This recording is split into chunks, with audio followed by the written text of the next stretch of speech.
Crise ou pas, le nombre de millionnaires explose tout particulièrement dans les émergents. Il s'agit donc d'un marché porteur pour les spécialistes du prêt-à-porter de luxe français, et pas des moindres. 12 millions de personnes possédaient en 2012 au moins 1 million de dollars d'actifs, c'est 9% de plus qu'un an plus tôt. Et le secteur en profite, son chiffre d'affaires connaîtra une hausse de 3% en 2013, selon nos prévisions, après plus 6% en 2012. Mais la conquête de ces nouveaux riches n'est pas sans effort. D'abord, les grands groupes ont en effet dû s'adapter à une demande mondiale devenue duale. D'un côté, les nouveaux riches, à la recherche de reconnaissance sociale et de luxe ostentatoire. De l'autre, les anciens riches, séduits par le raffinement des produits. La diversification est donc devenue la clé du succès.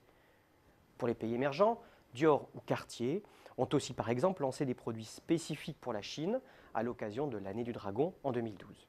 Hermès est allé plus loin en créant une marque dédiée au marché chinois en 2010, Changxia. Pour séduire la clientèle des pays émergents, les grands groupes comptent sur un autre levier, les touristes étrangers en France.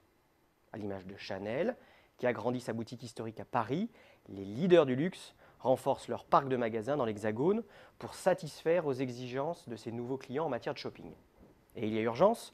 En 2012, une étude menée par la Direction générale de la compétitivité, de l'industrie et des services révélait que 60% de la clientèle chinoise hésitait à revenir en France en raison d'une offre shopping décevante. Il s'agit pourtant d'un enjeu primordial. Ces touristes issus des briques dépensent 7 000 € par personne et par jour en moyenne, dont la moitié dans des boutiques de luxe.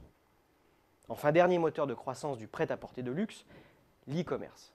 Il pèse aujourd'hui entre 4 et 6% du total des ventes de luxe dans le monde et a connu une croissance de 25% ces 4 dernières années. Confrontés à la question de l'image, les marques ont rechigné à investir ce terrain. Mais aujourd'hui, environ la moitié des groupes disposent de véritables e-boutiques dont le luxe transparaît à la fois dans le graphisme et dans les services proposés. La livraison par coursier, par exemple, l'un des services proposés par Smalto. Les leaders du marché cherchent donc à s'armer pour s'adapter aux mutations du marché et profiter de la forte croissance de la demande. C'est une bonne nouvelle pour toute la France, qui a fait du luxe un de ses secteurs de prédilection, puisque c'est bon pour nos exportations, pour le secteur du tourisme et donc au final pour l'emploi.